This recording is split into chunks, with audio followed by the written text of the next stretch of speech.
This year they called it the Arab Spring, the pro-democracy uprisings that swept across North Africa and the Middle East. But now a shocking blow in the tiny Gulf state of Bahrain, a key ally to the West. Doctors there are being jailed. Their offence?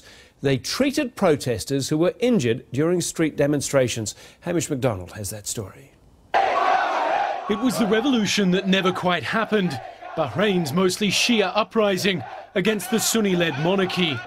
At least 30 people died and hundreds more were wounded in the crackdown. I see his head bleeding. Definitely a live ammunition because the femur, the bone is completely shattered in pieces. And now 20 doctors and nurses who treated the injured have been jailed for up to 15 years. In a hearing that lasted just 7 minutes, they were found guilty of trying to overthrow the monarchy. Mona El-Tahawi is an Arab-American scholar and speaker. The Bahraini regime knows it can get away with anything because it's watched and heard absolutely nothing from mostly its Western allies. I mean, first of all, its huge neighbour, Saudi Arabia, sent in tanks to quash the uprising there. And absolutely nothing happened on the international stage. And even worse, the United States, a major ally of this tiny royal family that rules as a minority vis-a-vis the majority Shia population. The United States has its Navy Fifth Fleet there, and it considers Bahrain a very important and necessary buffer against Iran. Is it out-and-out hypocrisy, do you think? Absolutely. I mean, the sentencing of the doctors and the nurses is outrageous. And had it happened in Egypt, had it happened in Syria, had it happened in Libya, anywhere but Bahrain, we would have heard a huge outcry, especially from Washington. So why, in your view, is the West so vocal on some of these uprisings and revolutions and less so on others? I think the West, by and large, has been very confused and caught unawares by the uprisings and revolutions in the Middle East and North Africa. I think the main reason for that is because for a very long time, many countries in the West chose this myth of stability.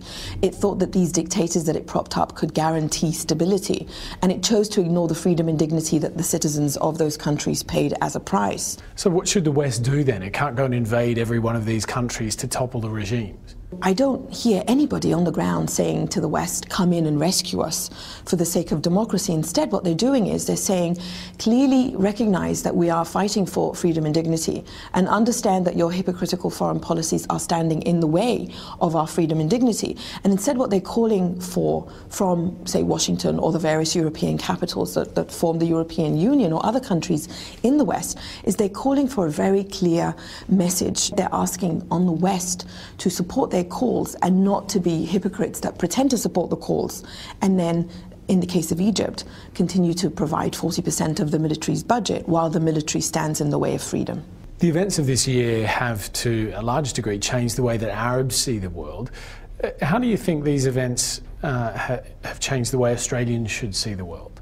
People in the region have woken up and have said this stereotype of us as being passive, as being lazy, as being violent, as being a people who love strong-armed dictators like Saddam Hussein or Hosni Mubarak. These stereotypes are all unfair, and these various uprisings and revolutions have directly challenged those stereotypes. So I urge Australians to consider that the people in the Middle East and North Africa are none of those stereotypes, but are instead people who want freedom and dignity. I just urge Australians to just lay aside whatever stereotypes they had of Arabs and other groups in the Middle East or North Africa, and just to consider them simply as human beings.